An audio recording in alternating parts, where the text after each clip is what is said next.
अस्सलाम वालेकुम दोस्तों। यहाँ आपके सामने तीन वर्ड हैं, ए एन और दा। ये ए एन और दा ये क्या वर्ड है, क्या लफ्ज़ हैं, चलिए जानते हैं। ए एन और दा, इनका जो नाम है, इन तीनों का नाम आर्टिकल है। इनको आर्टिकल कहा जाता है। आर्टिकल क्यों, किस वजह से, ये आज हमें इस वीडियो में जानना है। तो चलिए जानते हैं।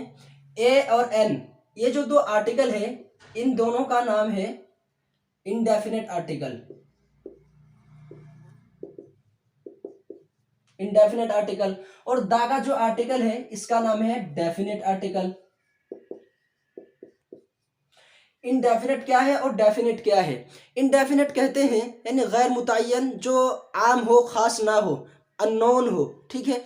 और डेफिनेट कहते हैं मुतय्यन, खास, यानी ये खास आर्टिकल है, किसी चीज़ को खास कर देने वाली, और ये है आम करने वाली, यानी जिसे हम उर्दू में उस सरल जुबान में कहते हैं, ये है नकरे बनाने का। यानी जब हम किसी इस्म को, किसी लफ्ज़ को हम जब नकरा बनाने का काम करते हैं तो उसके लिए हम ए और एन का इस्तेमाल करते हैं।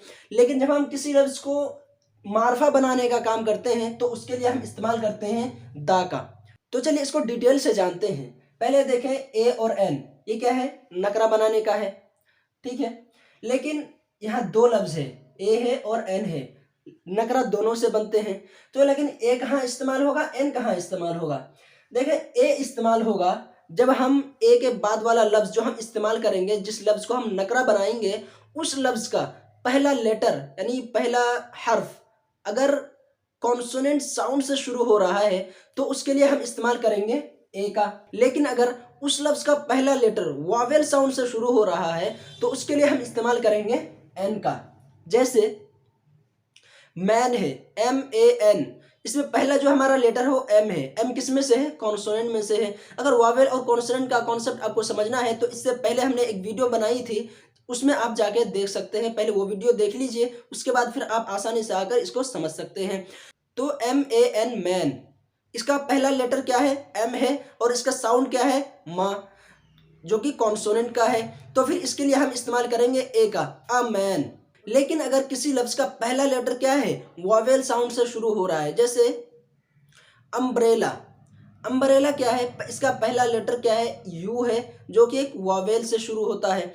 और इसका साउंड क्या है, साउंड भी क्या है, यानी आ, ठीक है। तो साउंड भी वॉवेल का ही है, तो इसलिए हम इस्तेमाल यहाँ कर रहे हैं एन का, एन अम्ब्रेला, ठीक है। तो देखिए, किसी भी लफ्ज़ में अगर ए और एन आपको लगाना है तो उसमें सबसे पहले आपको ये देखना होगा कि उसमें साउंड किसकी आ रही है। भले वो लफ्ज़, भले वो हर्फ शुरू हो रहा कॉन्सोनेंट से या वावेल से, फ़र्क नहीं पड़ता। हम जो ए और एन लगाएंगे ये डिपेंड करेगा कि साउंड कौन सा आ रहा है, वावेल का साउंड है या फिर कॉन्सोनेंट का साउंड है।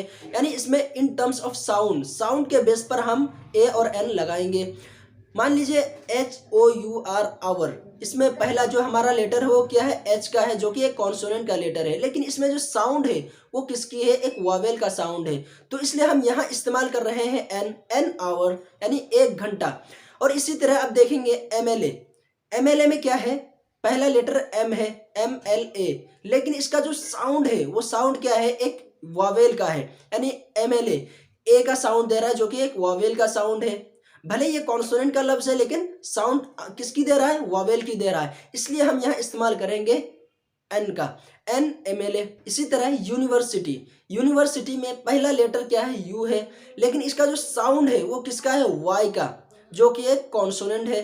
तो इसलिए यहाँ क्या लगाएंगे, अ यूनिवर्सिटी। तो देखें, हमारा जो भी लफ्ज़ हम बनाएंगे ए और एन के ज़रिए से, वो इन टर्म्स ऑफ साउंड हम बनाएंगे।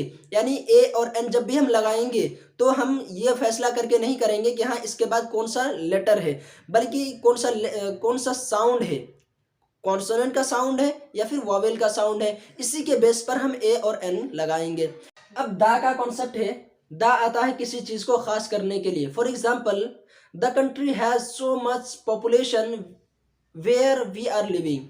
तो यहाँ क्या है, द कंट्री, यहाँ द कंट्री, यहाँ कंट्री कोई सा भी हो सकता है, कंट्री मुल्क कोई सा भी हो सकता है, लेकिन दा लगाकर हमने खास कर दिया वो मुल्क जिसमें हम रहते हैं, जिसका पॉपुलेशन बहुत ज़्यादा है, बहुत हाई है। तो किसी चीज़ को खास करने के लिए आता है। इसी तरह the boy is very intelligent, who are you talking about, जिसके बारे में आप बात कर रहे हैं वो लड़का क्या है, बहुत ही ज़्यादा ज़हीन है। तो ये किसी चीज़ को खास करने के लिए आता है। तो ये था ए एन और द का कॉन्सेप्ट, जो कि आर्टिकल कहलाता है, और आज हमने इसको क्लियर किया।